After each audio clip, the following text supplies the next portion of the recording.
बिहार के गया में बिहार माध्यमिक शिक्षक संघ जमाल रोड पटना के राष्ट्र संघ के महासचिव सह पूर्व सांसद शत्रुघ्न प्रसाद सिंह के आह्वान पर पूरे राज्य के 38 जिले के मुख्यालय में समरनालय के समक्ष आज अंतर्राष्ट्रीय मजदूर दिवस के दिन प्रतिरोध मार्च निकाला गया। इस मार्च में गया शिक्षक निर्वाचन क्षेत्र के एमएलसी जीवन कुमार शामिल होकर सरकार के खिलाफ नारेबाजी की। उन्होंने कहा कि आज 1 मई मजदूर दिवस है, एक मजदूर के बराबर भी यहाँ के शिक्षक को वेतनमान नहीं दिया जा रहा है। आपको बता दें कि 10 अप्रैल 2023 को बिहार सरकार के द्वारा कैबिनेट से स्वीकृत अध्यापक नियमावली 2023 जैसे काले कानून के विरोध में शिक्षकों के उबले जन भावनाओं को देखते हुए निकाला गया है। इस प्रतिरोध मार्च सभी जिलों के शिक्षक, विभिन्न संगठनों, शिक्षा प्रेमी, सामाजिक कार्यकर्ता, रंगकर्मी को भी इस प्रतिरोध मार्च में शामिल हुए हैं। इस मार्च में गांधी मैदान से होकर मुख्य मार्ग से होते हुए समरनालय के मुख्य द्वार के समक्ष यह आक्रोशपूर्ण शांति मार्च बिहार सरकार के विरोध में निकाला गया। देखिए, ये जो है बिहार सरकार में जो लोग बैठे हुए हैं, महागठबंधन की सरकार में जो लोग बैठे हुए हैं, उनको इस बात को ध्यान देना चाहिए कि शिक्षक समाज को उन्होंने वंचित वर्ग में लाके खड़ा कर दिया है और विकास के सबसे अंतिम पायदान पे खड़ा कर दिया है। शोषित वर्ग, शोषित समाज के जो कहते हैं अंतिम पायदान, उस पर खड़ा कर दिया शिक्षक समाज को।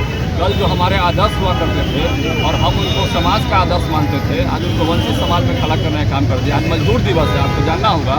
आज मजदूर दिवस पर मैं बताना चाहता हूँ कि एक स्किल्ड वर्कर का जो पेमेंट होता है, उतना पेमेंट भी हमारे नियोजित शिक्षकों को, हमारे अतिथि शिक्षकों को, पुस्तकालय अध्यक्षों को नहीं मिल रहा है।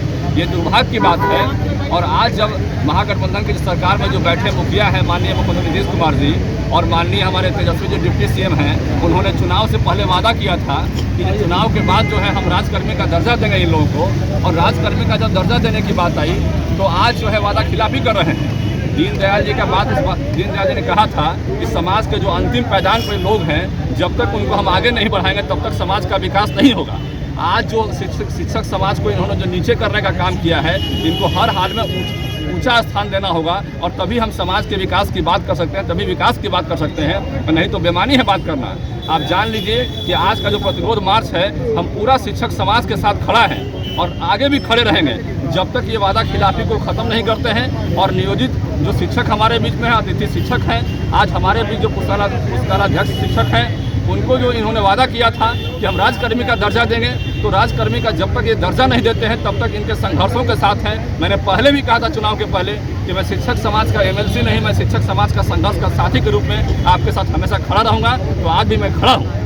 अगला कदम क्या होगा? अगला कदम अभी हमारे तमाम जो शिक्षक संगठन हैं और इसमें जो हमारे समर्थन करने वाले लोग हैं, उन सभी लोगों से लगातार हमारी वार्तालाप हो रही है और सब लोग मिलकर जो आगे जो कदम रखेंगे उसके साथ हम पूरी तरह से खड़े रहेंगे। पूरी तरह से बिहार के तमाम शिक्षक, चाहे प्रारंभिक हो, माध्यमिक हो, उच्चतर माध्यमिक हो, टेट हो, स्टेट हो, सब लोग हम एक होकर के इस काला कानून का पूरा विरोध करेंगे।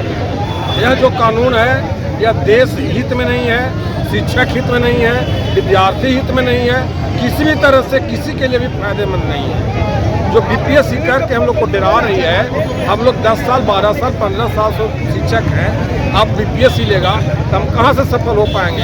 हम कोई एक विषय वस्तु की पढ़ाई कर रहे हैं, तो हमसे अगर परीक्षा लेना है तो एक विषय वस्तु से परीक्षा ले। अगर कलेक्टर साहब है, इनको बैठा देगा 12 साल के बाद जब बीपीएससी की परीक्षा दे करके आइए तब आपको कलेक्टर रखा जाएगा, कि क्या कहीं क्या अतिशयोक्ति है?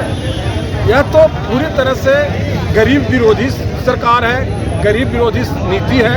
यह शिक्षा जो नीति लागू कर रही है, पूरी तरह से गरीब के बच्चों को शिक्षा से वंचित करने का साजिश है। आज हम लोग बिहार राज्य माध्यमिक शिक्षक संघ के आह्वान पर बिहार के 38 जिला में मजदूर दिवस के अवसर पर प्रतिरोध मार्च निकाला है, जिसका उद्देश्य बिहार सरकार के द्वारा शिक्षकों के लिए जो नई नियमावली 2023 पारित किया गया है 10 अप्रैल को, उसका विरोध करना है।